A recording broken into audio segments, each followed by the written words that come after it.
Welcome to JustWannaQuilt, a research podcast coming out of Tulane University Law School, where we explore all kinds of things, stories about quilting, tools, field trips, maybe some famous quilters stop by, and, of course, a little bit of copyright thrown in just for fun.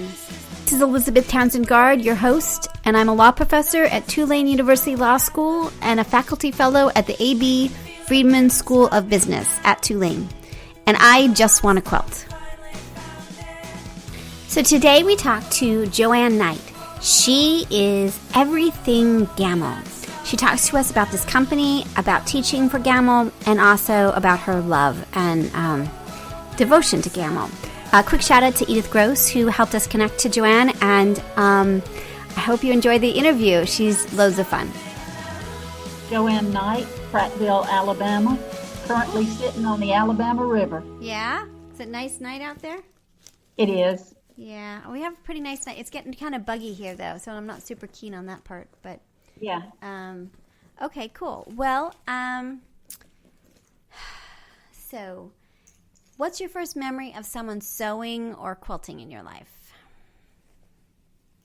I did not grow up in a quilting family. My mother sewed. She made wedding dresses and did some alterations, but that wasn't until I had left home and gotten married.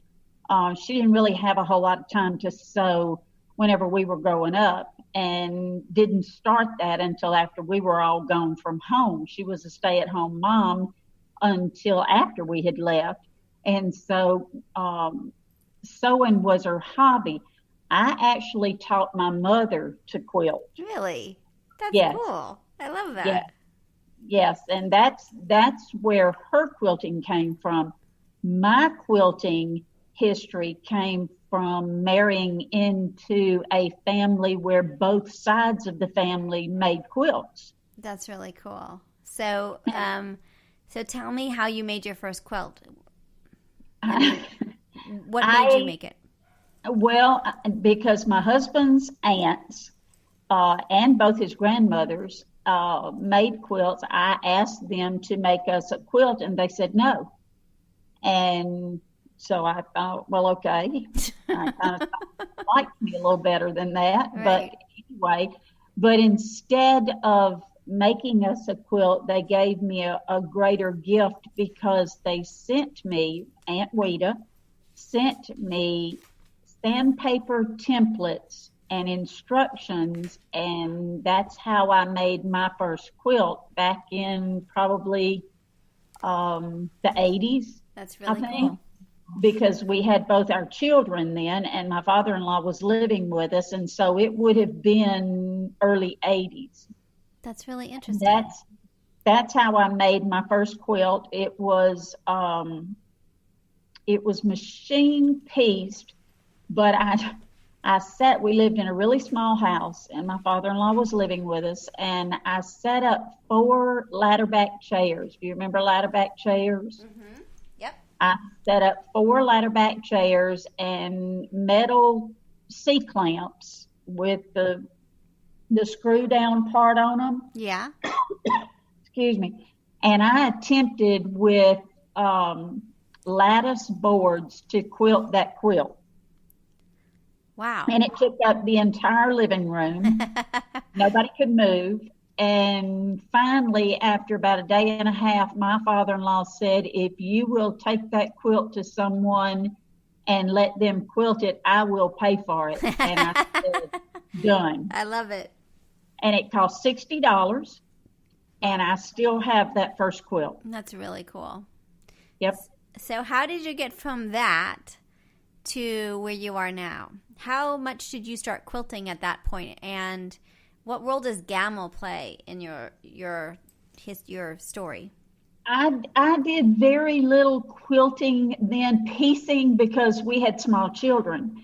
I kind of left it alone. I did hand applique for a long time because it was portable with ball games and so forth and so on. Yeah.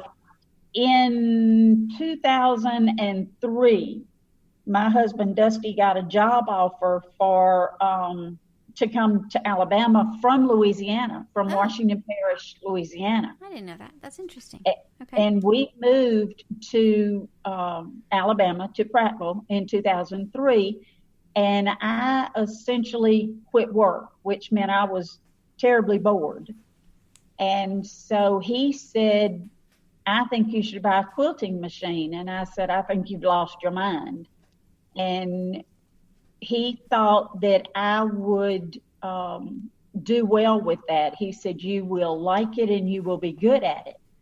And I said, I don't think so. We don't know anybody here. I don't work outside the home anymore, so I don't meet anybody and I don't know anybody. Yeah. And that went on for a little while, probably maybe a year. And we were invited to a family wedding in Jackson, Mississippi. And I went over to the quilt shop, Stitch and Frame in Vicksburg, where a good friend of mine owns that shop, Kay Elliott. And I walked in the door and she had this large quilting machine and it had a computer monitor on it. And I said, what is that? And she said, come, let me show you. And so I went back to Jackson. Dusty had played golf that day. And I said, I think I've found one that will work. And he said, okay, good. When do we see it? And I said, well, they're going to have a show in Nashville in August. This was in June. I said, they'll have a show in Nashville in August. We can go look at it. And he said, okay. And I said, it costs $35,000. And he said, and what did he say to that? He said, okay, fine. We'll see it in August. That's pretty interesting. And so in August in Nashville at the AQS show, it was a 3-day show, and we went, he and I, and talked to them for about an hour. And I walked around the show and saw every single machine at the show because I do a lot of research. Yeah. And I walked around and kept coming back and kept standing off a little bit and watching. And Kay Elliott from Mississippi would walk over to me and she'd say, JoAn, you ready to write up that order? And I'd go, no, not yet. And so I would go, because our kids live in Nashville, and so I would go home, quote, that night, and Dusty would say, did you order that machine? And I'd say, no, not yet. And he'd say, JoAn, write the check. And 5 minutes before the show closed, I said, okay, I'm ready to write it up. And I did. Wow. That's amazing. And we owned it. Why Gammill? So Edith has a Gammill and you have a Gammill. I've talked to others with different machines, but what was it that drew you to that first Gammill? Because I researched, I walked around and I looked, because I had no knowledge. I had never done any quilting by machine. All of my quilting had been by hand, and I had actually taught a couple of classes of hand quilting. So I had no knowledge of machines, and I spent that 3 days walking from booth to booth and looking at machines, and Dusty walked from booth to booth. He only walked one time. I went back every day and walked and said, let me see, and stood back and watched. And whenever the other machine manufacturers would talk to me, they'd say, well, we can do this like Gammill, and we can do that like Gammill, or, you can put this up against Gammill. And I thought, well, if they keep comparing things to Gammill, I only intend to buy one of these things one time. Yeah. So I'm going to get what people think are the best in the standard. Yeah. Really and interesting. So that's what I did. What year was that? That was in 2005. Now, do you still have the same machine, or have you upgraded over time? I have essentially the same machine. What I did do was when the computer got to be 4 years old, I had somebody offer me quite a bit of money for it, and it was not going to cost me very much out of pocket to get a new machine. Yeah. And so what I did was get a new machine, and that was probably 2009 because it was just over 4 years old. So I've had this machine for that length of time. Wow, that really says something. It's really interesting. Yeah, and there was absolutely nothing wrong with the other machine. But I've had this machine the same length of time. There are Gammill quilting machines that are 20, 25 years old. Amazing. The actual machine. Now, computers have a life expectancy of 4.5 or 5 years. I upgraded the computer and went with what was known as an all-in-one computer, where it has the monitor and the drive and everything in one, just because it was a glitzy toy, and I wanted it, and I went with that. But that computer's probably 4.5 years old. Interesting. Right. So, and then when did you don't you sell them? Do you sell them through Stitch and Frame? I am an area rep for Stitch and Frame. In fact, I have a lady coming next week to be able to look at a machine and demo a machine. So I can demo a machine and sell it. I'm also a certified instructor. Mm-hmm. So I can sell a machine anywhere in the country. The sale goes to that dealer and the territory that dealer is in. But I'm a certified instructor. I'm also an international instructor. I have been to Australia to teach. Cool. And I have been to Canada. In fact, I'm going to Canada twice this year. I'm going to the Canada that's above New York, and I'm going to the Canada that's above Washington State. Oh, how fun. That's a lot. Okay. That's that's great. I'm going to both Canadas. Now, 7 years ago, Anita Shackelford and I started, and we co-own a educational conference called Southern Belle Retreats, which is where Tell me about that. Yeah. Right, which is where, and so we have that for 2 weeks in Arkansas in April, and next year will be our 8th year. We max out at 95 students per week. Wow. And we have a waiting list. And in fact, we're doing it in fall this year because that's the overflow from the other 2 weeks. We had 1 week, and we had so many people on the waiting list, we decided to do 2 weeks. And then we had so many people on the waiting list, we decided to do 3 weeks. Wow. So we will also do fall. Are these all Gammill owners, or are they other people who own other kind of long arms too? No, they're all Gammill owners, and in fact, they're all computerized Gammill owners. They are all Statler Stitcher owners. Wow. So they have this particular software that they use, every single one of them. And what we do is do educational classes. She and I team teach. We bring in someone to do a lecture, and we then do classes and rotate off classes. And then I teach in other venues. I think I have 17 or 18 different engagements that I'll be doing for 2018. That is amazing. That's a lot of travel. That's a lot of travel. It is a lot of travel. And I never expected it to get to this point. I really did not. It started because a teacher asked me to fill in for them. Yeah.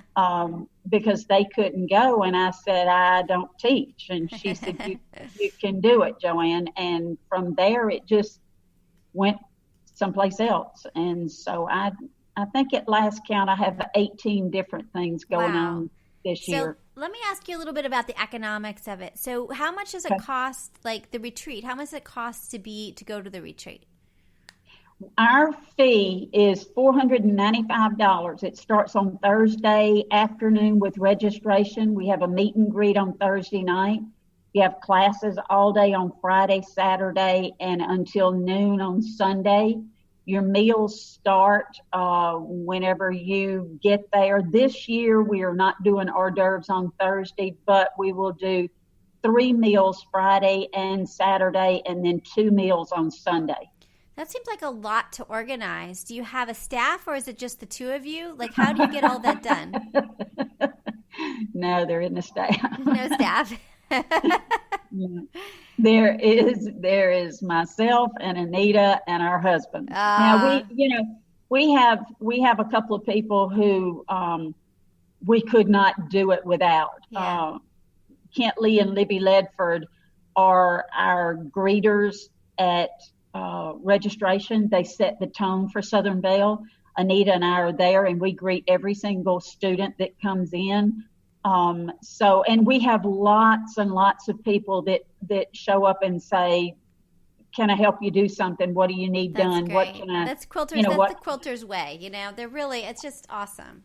Right, and we have our own private Facebook group. That's great.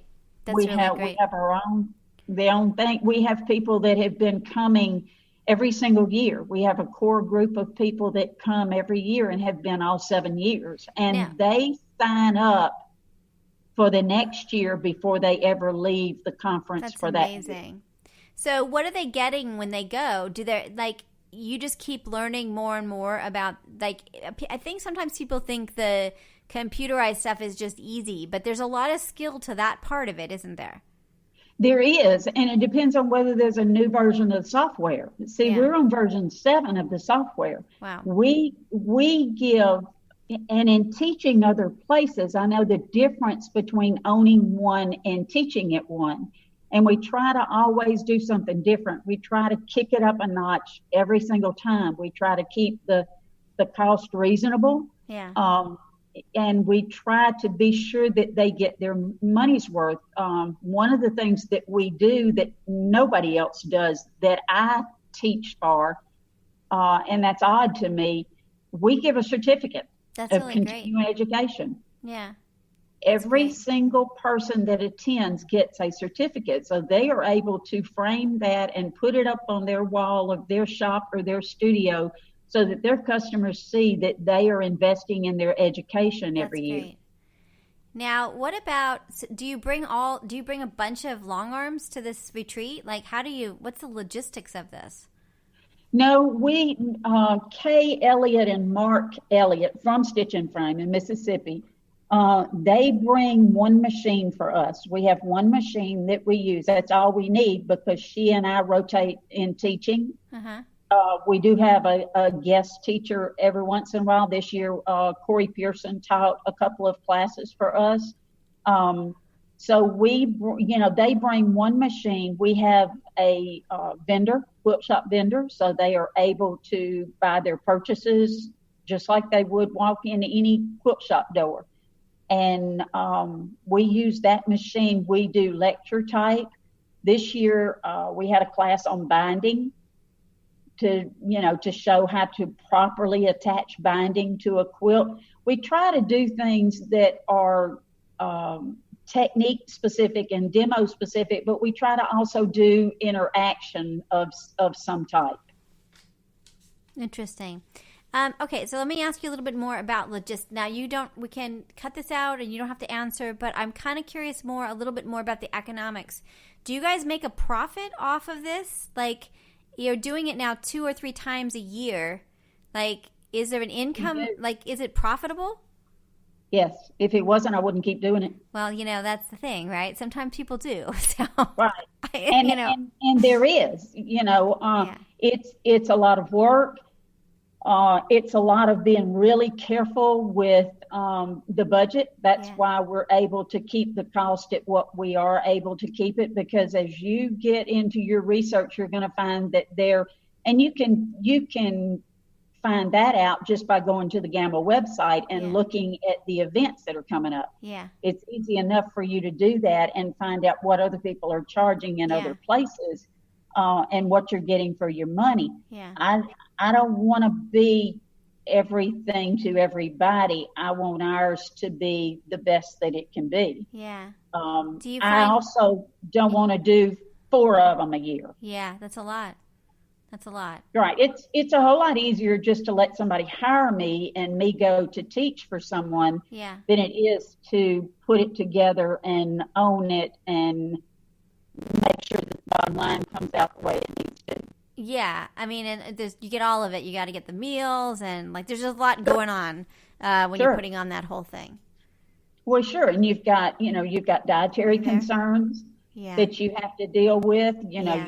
You have to do all of that. You have to make sure that you keep everybody as happy as as happy as you can keep 100 and some odd people happy. That's a lot. And where do they stay? That's like a lot. They stay at the lodge. We have it at DeGray State Park. We have for the past 7 years. It's a lodge on the lake, and they have their meals, their learning, and their sleeping. That's one of the things that we wanted to do when we first started this. We wanted to be able to have them meet and eat and sleep and learn all in the same place, because a lot of the places that I go to teach, you come and you go to class from 9 o'clock to 4 o'clock, and then everybody goes in a different direction to have dinner and go back to different hotels, and you don't get that familiarity, and you don't get that sense of family that you do when everybody is right there in the same place, kind of like a retreat. Yeah. So that's really interesting. So it's so how is that, like, if you teach a class, how much are they, like, obviously you're doing it a lot, so they're paying for your hotel and airfare. Like, how much does it cost to hire you for a class? Well, and the other thing is, I'll back up a little bit. I also do instructional videos for this software. Right. That's really cool.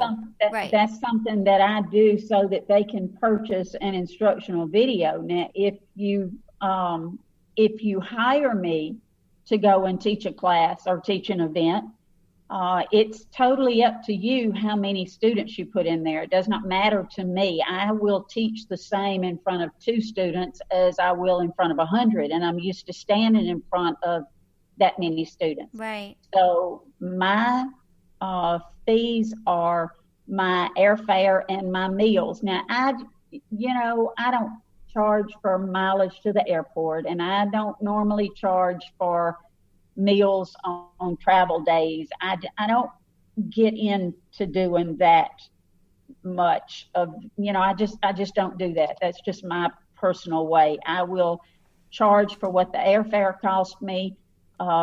I will get the flight as cheaply as I can, and I will let them pay for my meals while I'm there, and then I charge $900 per day. Interesting. So that's quite a lot. I mean, that's kind of amazing, but it's a lot of work to do it. So that makes a lot of sense. It's a lot of work, and whenever you stop and think that you have a travel day on the front and a travel day on the end, when you talk about that you're gone for 4 days instead of being, you're not just standing there teaching for 2 days, you're actually gone for 4 days. Yeah, that's a lot. That's a lot. Now, what I will do a lot of the times when I can, I will piggyback trips. For instance, if I go to Wisconsin, then I will piggyback that trip with a trip to Ohio, and then that way those 2 sponsors get to split the airfare. Right. And so that's more cost effective for them. Yeah. No, I see what you're saying. I really do. That's really interesting. And then when you sell Gammills, like, how many Gammills do you think you sell, like, a month or a year? Like, is there a sense of how many are buying? These are expensive. So how many people are buying it? Now, I don't sell very many machines any longer.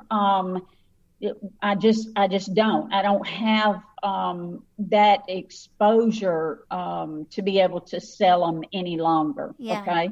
I did sell quite a few of them whenever I used to work shows. Interesting. I don't work shows anymore. I also used to do customer quilts. That's how I paid for my machine. That's interesting. But I don't do customer quilts anymore because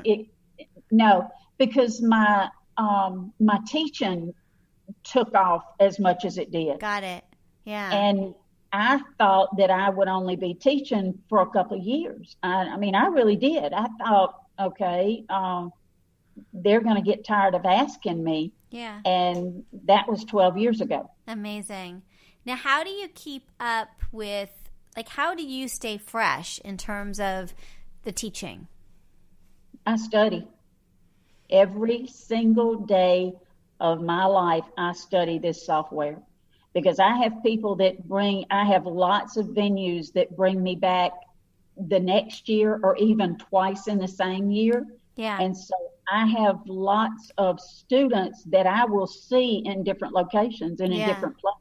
Yeah. And they don't want to hear the same thing. They don't. No, it's true. Now, I will change up my classes. I change my handouts according to what that sponsor wants. I'm going to ask them, what do they want to know? What do you want me to convey to them? And what do you want me to teach them? I don't do a set of classes and that set of classes follows me. Yeah. If I get asked when I walk into a class, in the first 30 minutes, I know which direction I need to go. Yeah.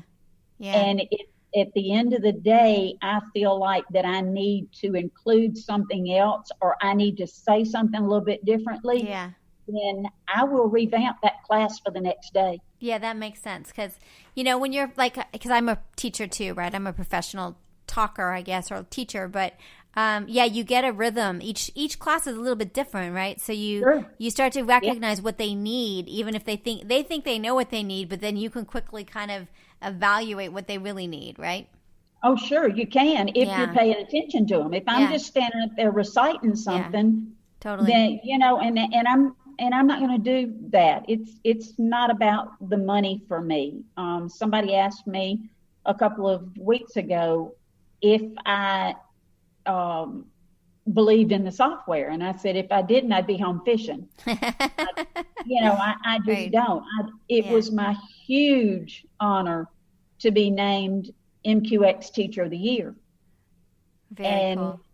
It really was, considering I never have taught for them, but they said that it was overwhelming, that I really want amazing. that overwhelming, and it's because I love it. I just study it. Yeah. I'm going to study it. I'm going to make sure that I know the answer to the. Now, do people want you to teach like a general long arm class? Will you teach that, or do you only teach Gammill based classes? No, I'm only going to teach the software. Yeah. I'm only going to teach Creative Studio. I have a lecture because I took a judge's course for a couple of years. Right. Because I wanted to be a better quilter. And so I did that for a couple of years and toyed with that. So I have a lecture on what judges are looking for. Yeah.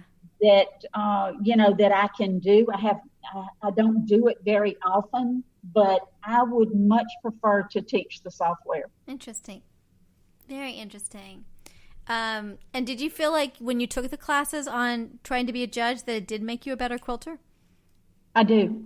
I absolutely do. And I never wanted a customer quilt because a lot of my customers entered shows. And when I stopped doing customer quilts, it took me about 1.5 years to get out of customer quilts. Because what happened was they were no longer sending me their everyday edge-to-edge quilts. They were sending me their show quilts. because they were winning with them. That's right, because you know what you were doing. That's very funny. It got to be a lot of stress to be on a plane and think, okay, I've got to get to the barn first thing in the morning because this quilt's due or that quilt's due. And I never got to do my own. Yeah. Yeah. And so I wanted to do my own and work on that, but it absolutely made me a better quilter. Interesting. Okay, so here's the intellectual property stuff. Do you feel like when you quilted, what is your relationship with the quilts that you quilted for customers? Do you feel like you have any ownership interest, or that they should name you as the quilter if they put it in a show? Like, what's your thoughts about what you did on those quilts? I provided a service. I would like to have my name on there as the quilter, but when they won, and they won a lot, and a lot of them would win for machine quilting, best machine quilting. And I would have someone say, well, don't you think that you should get that money? And my feeling is, no, I don't. Really? Why? Because I provided a service. Just like somebody that's in a beauty pageant, they don't have to pay somebody or give somebody a share of their winnings who did their nails or fixed their hair or makeup. Interesting. They paid me for my service, and they paid me according to what I asked them to pay me. Yeah. So as far as I was concerned, that was theirs. Now, I did have customers that said, this belongs to you because you won it, and I would offer to give it back to them, and they would insist that I take it. There are shows that would give not only the quilter a ribbon, the piecer a ribbon, but the quilter a ribbon as well. And that was always nice to have a ribbon and be able to write on there what show that came from and what customer quilt that came from. But as far as I was concerned, I did a service. I had no right to any monetary on that quilt. Now, when they did the custom quilts, when they requested custom work, were you the one that was creating it, or were they telling you what they wanted in specific spaces? Out of all the customers that I had, I only ever had one customer that said, I want to pick out the designs, and they would choose the color of the thread even. The majority of in fact, every other customer said, JoAn, just make it pretty. And they would never know what I would do on it or how I would do it. Now, you have to have that relationship with that customer. You have to know, okay, this customer hates feathers, or this customer hates modern. And so you have to have that relationship to know what that customer wants. Yeah. But I never had anybody dislike what I did with their quilt. That's amazing. And it was really nice not to be tied down to, I want this, or this. And that particular customer, after a little while said, okay, JoAn, just do it. That's really cool. That's really interesting. Now, with the software, what do you feel like your relationship is with the software? Because there's set patterns, you can get more, but then you're also manipulating it more. It's kind of the beginning of the design, not just like, oh, I choose that one and put it on. Is that right? Well, it is for me, but I'm really blessed that I don't have to make a living with my quilting. Yeah. So I have that freedom to be able to say, okay, let me see what I can do with this. I like to look at what a freehander does, because I can do some freehand. I won't ever be able to do feathers. When I get to the pearly gates, I won't St. Peter to give me feathers because I won't ever be able to do them. Yeah. But I want to be able to say, okay, let me make the software do something that looks like this. Yeah. One of the best compliments I ever got was a quilt that I did. It was a Judy Niemeyer quilt, and it was vintage compass, and I did that for a customer, and the programmer of the software said, when did you learn to do freehand? That's great. Because I just like to take the software. I like to take the patterns and break them apart and put them together to do something different, to look differently. Yeah. Interesting. Than what you might expect. Yeah. Now, has there ever been sort of controversies with Gammill over the software or of patterns, or is there any problems with that in terms of other people swiping it or other companies trying to take Gammill's software or anything like that? Oh, I'm sure there are. I'm sure there are. I'm sure there are other companies that say, okay, we can do, in fact, they might say we can do this like Gammill software does. I mean, you've always got that competition and that competitive nature. I just don't get into that side of it. Yeah. Interesting. I just want to teach the software. As far as I'm concerned, it's the best in the business. I've done my research and I'm extremely happy with it. And I don't ever see me going to another software. I think this one allows me to be much more creative than I could be on my own. Interesting. Now, I'm sure there are. Yeah, who is buying Gammills? They're expensive. So, there's a lot. I mean, you've got how many? You've got 300 people showing up to a class that all have Gammills, and you're going around the country. That's a lot. That's a pretty significant investment. Are people buying it Who's buying it, and are they buying it so that they can have a business for quilting, or like what's going on with who's buying? Well, our average age at Southern Belle is, and I'm guessing, but I think our average age is probably between 45 and 50. Really? Yeah, and it's people that want to. When I ask them, and I ask them every year, how many of you do this as a business? It's probably 60-40 doing it as a business. Interesting. Huh. That's interesting. Make a really good living. I know I have a customer that does 650 quilts a year. Whoa, that's amazing. Yeah, that's amazing. She rock and rolls, and when you stop and consider what it costs to have one quilted, I mean, she can do 3 or 4 a day. She is making a really good living running that machine. And how much do you think it costs? How much are people getting, like 3 or 4 quilt? Like, how much is an average quilt? How much does it cost to like just a regular average? So I know there's fancy and custom and all that, but just like basic. Well, if you do an edge to edge, depending on what part of the country you're from. Yeah. Alabama does not have very many quilt shops. In fact, virtually none quilt shops in Alabama. Really? I probably can count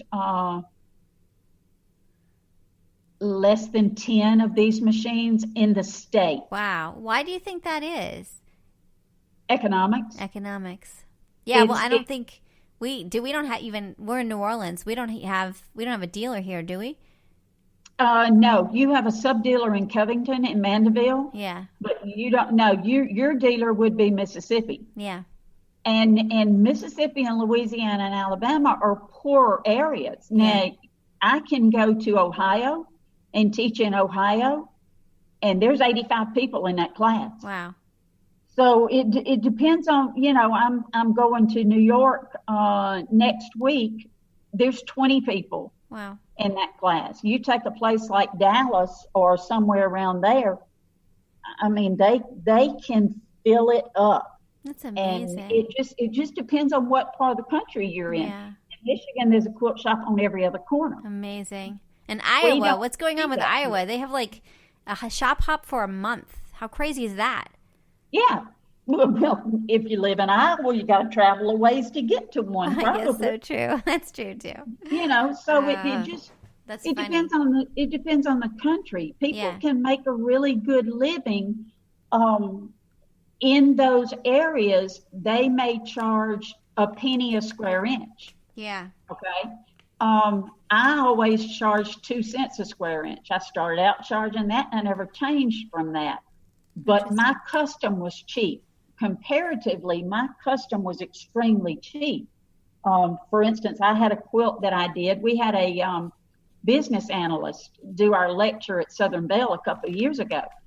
And my quilt that I did, if I were quilting that for a customer, and it had over 300,000 stitches in it, if I were quilting that for a customer, I would have charged about $350. It took me 80 hours. Wow.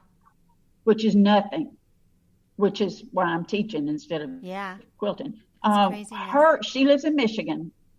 She would have charged $1,100 to do it.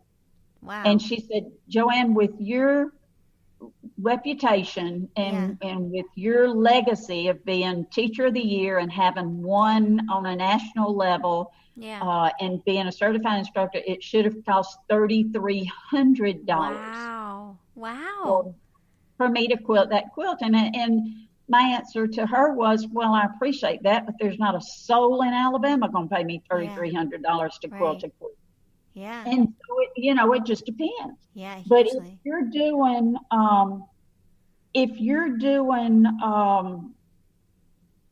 3 or 4 of those a day, you're getting $150 each to do them. Yeah. Then that's a pretty good living. Yeah, I mean, it's a lot of work, but it's a good living as well. Especially, I mean, then you have to have it computerized. Do you think you could make a living doing long arm doing just free motion quilting? Like, do you have to have a computerized system to make any decent money at doing this? Do you say it again? Ask me again. Well, I'm saying that, like, do you need a computerized long arm system to really make a reasonable living at doing this? That if you're doing it by hand, is there any way to make the kind of money that you'd make with a computerized system? Sure. Yeah, sure. You think so? Yeah. The thing about it is you have to look at wear and tear on the body. See? That's why a lot of folks that are doing this are going more to the computerized, because when you stop and think that you are, quote, driving that machine for 7 or 8 hours a day, it's going to tell after 15, 20 years, it's going to tell on your body. Yeah. Whereas if it is computerized, then you're going to be able to let the machine run, let the computer run the machine. Yeah, I hear you. I paid for my machine with no more than customer quilts in 3.5 years. Wow. I'd every dime that I brought in on customer quilts went on that machine, and I paid for it in that length of time. Dusty and I never put a dime of personal money into paying for my machine, including supplies. Wow. The batting and the thread and all of the supplies came every bit out of my quilting. All right, so I have a quick question because we're running. I mean, we're at almost 40 minutes now. Okay. So, what's your favorite thread? What thread do you use? I like so fine. Because what I do and what I tell students is, okay, guys, I'm in a different place. I'm not working on customer quilts. I'm working on my quilts. Yeah. And so for my quilts, I like 14 stitches per inch, and I like so fine thread because it's a finer thread. I'm doing quilts that I want to enter in a show. I want to enter a show and possibly win with my quilt that I pieced and I made and I quilted. Got it. Rather than win with the customer quilt. So for me, that's superior threads, right? So fine, is that superior threads? Right. Yeah. Right. Now, there is one called Micro Quilter that they came out with last year that I like very much. It's 100 weight. So it's very, very thin, but it's very, very strong. And I like that thread very much. So for me, that's the two that I use. Now, when I was doing customer quilts, because So fine is a little bit more expensive. So when I was doing customer quilts, I'd use Omni. Omni. Is that still at superior threads? Right. That's also superior. And Omni, you're using So Fine for your precision quilts for shows, and then you're using Omni thread for just everyday quilting. And Correct. Why? Why would you use it? Because it's less expensive, but why is it less expensive? It comes more to a cone. It's just a good durable thread. They both are very durable. Yeah. There's just a little bit of difference in that the So Fine is going to be just a finer thread, and it's just kind of melt into the quilt a little bit more. It's not that it's going to be more breakable or anything. Yeah. It's just that Omni was less expensive. Yeah. And it also came in a bigger cone. Got it. So if you were because I never charged per bobbin. I charged a set amount per quilt. Got it. Thread. So you weren't asking them to buy the thread separately. That was just part of the correct. Interesting. I paid and the other thing that I did differently whenever I was quilting, they paid me for my quilting. They paid me for the batting if they used my batting, and they did, because it was better quality than what they got. Yeah. So I would charge them for the batting, I would charge them for my quilting, and I would charge them for my thread. And they would pay $10 per quilt, regardless of the size of the quilt. That's really interesting. Now, were you getting were you putting different color? Were you always using the same color in the bobbin, or were you using different colors depending on the quilt?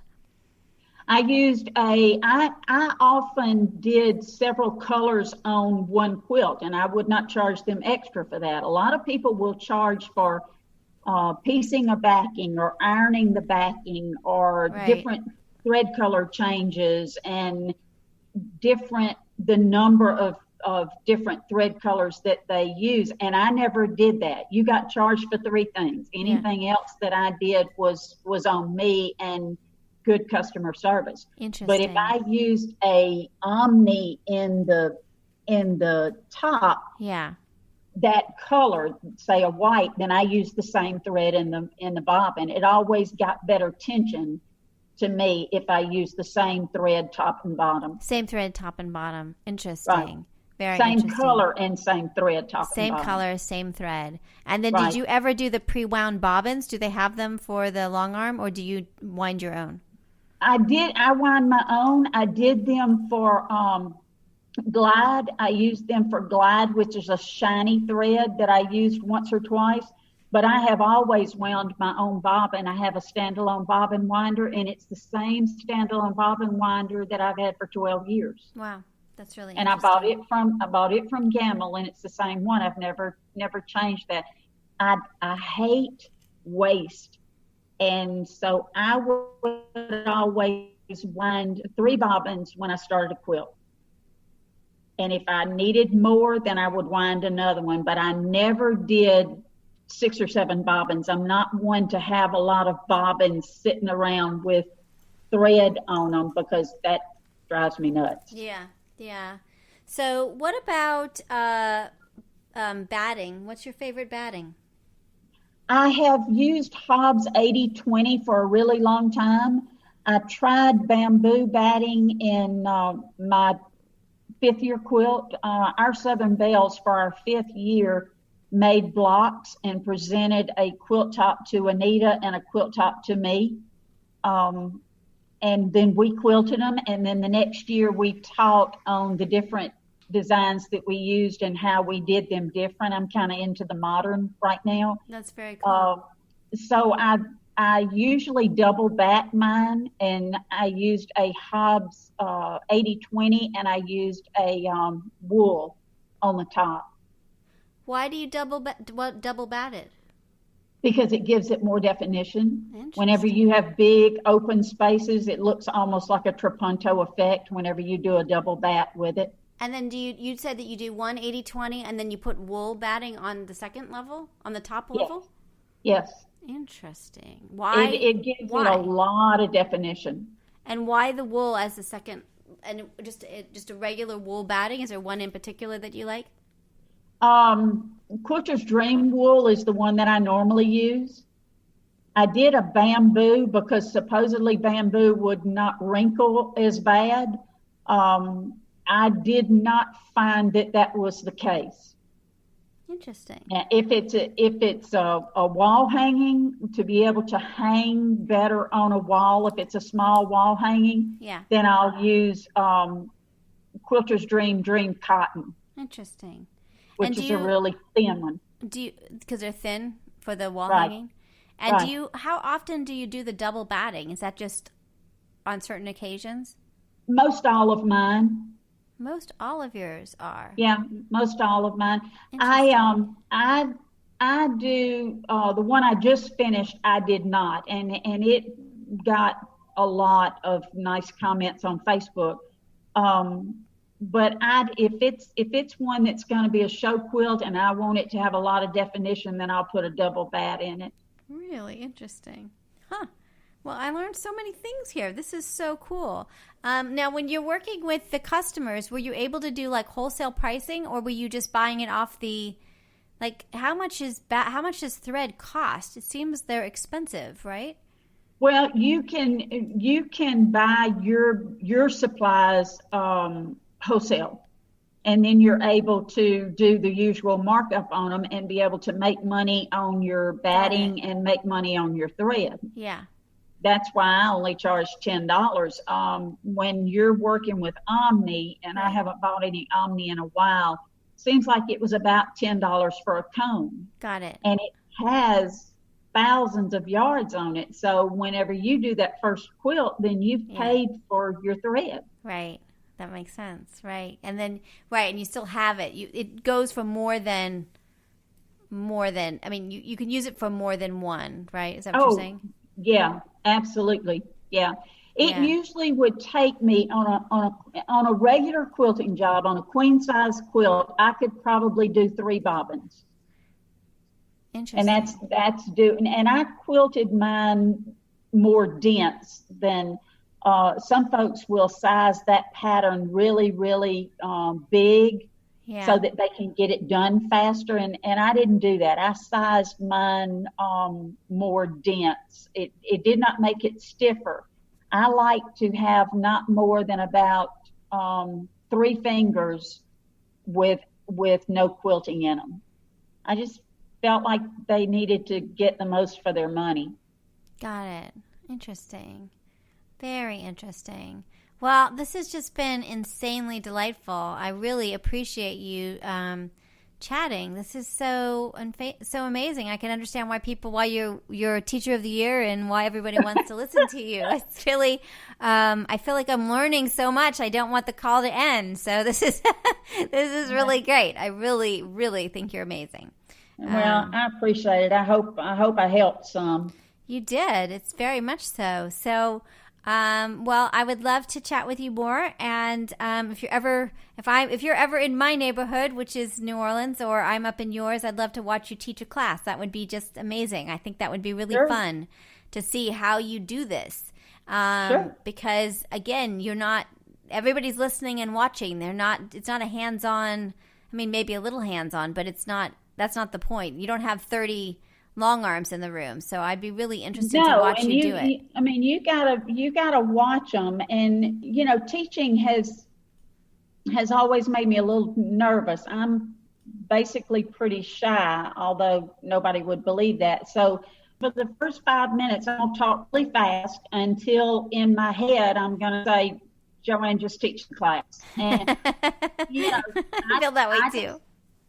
Well, you know what they say, right? They say that they've already made up your mind on whether they like you or not with the first 5 minutes. So I feel like even if you teach them for like weeks or months, so I'm always like, okay, after the first 5 minutes, I can just relax because they've already judged me. So yeah, I mean they've already decided, and they're not walking out the door. So yeah, exactly. Must be pretty good. That's true. That's very true.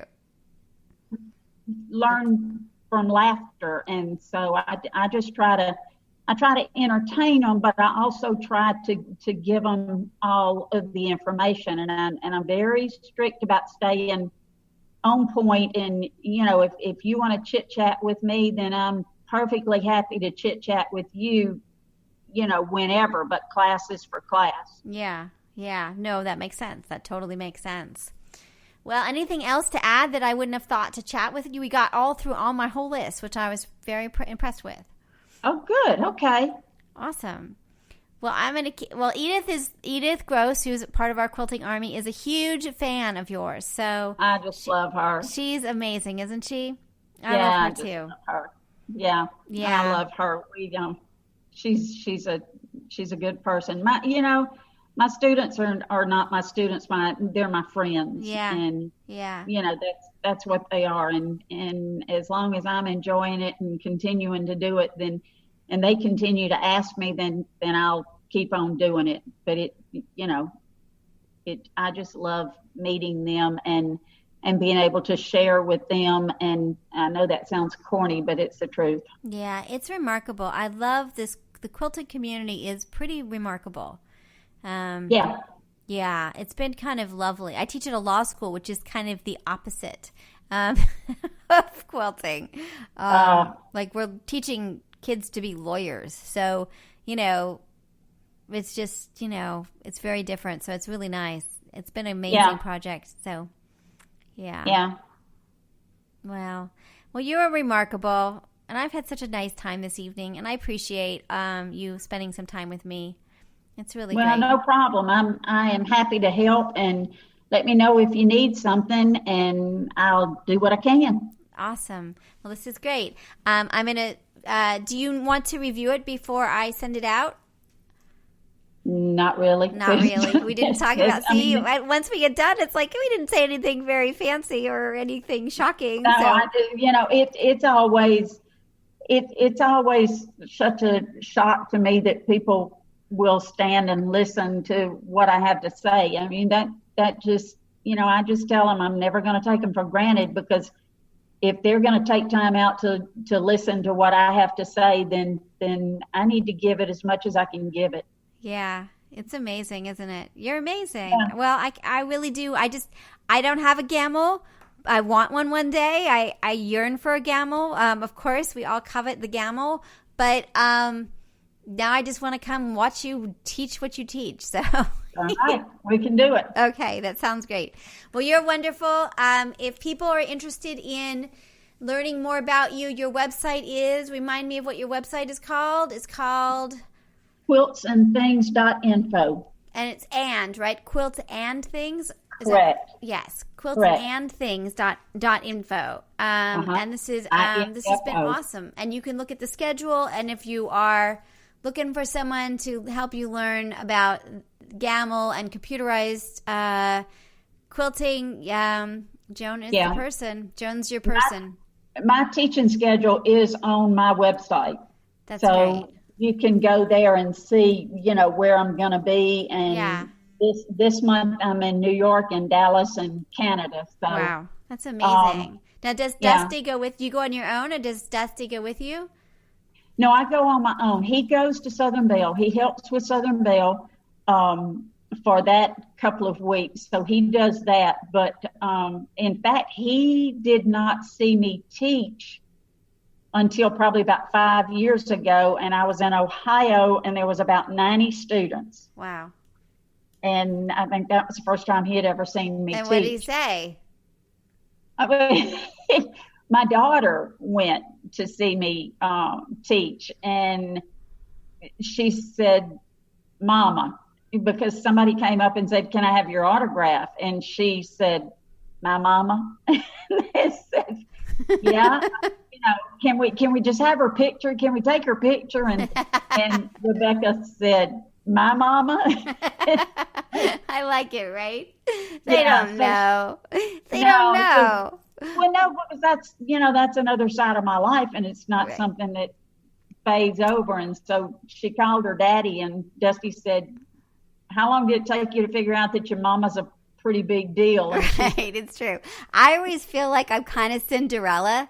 Like my family just sees me like they don't, but I feel like I mop or I do the laundry. Yeah, but then like when I'm out in the world, people treat me like hi, like they're excited to see me. So I definitely feel like Cinderella.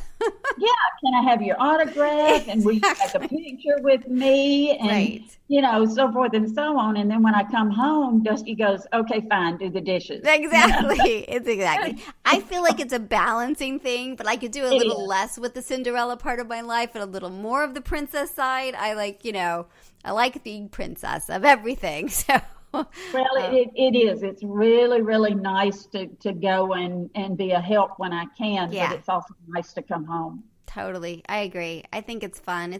It's great. It's a really great industry. Well, I think you're awesome. Thank you so much for your time today. And Sure. I will send you a link to the interview when we post it. Okay. All right. Fabulous. All right. Thanks so much. Thank you. I appreciate it. All right. Take care. Bye. Bye-bye. So you've been listening to Just Wanna Quilt, a research podcast coming out of Tulane University Law School. And I'm Elizabeth Townsend Garr. If you like this podcast, keep listening. Also, we have a Facebook group.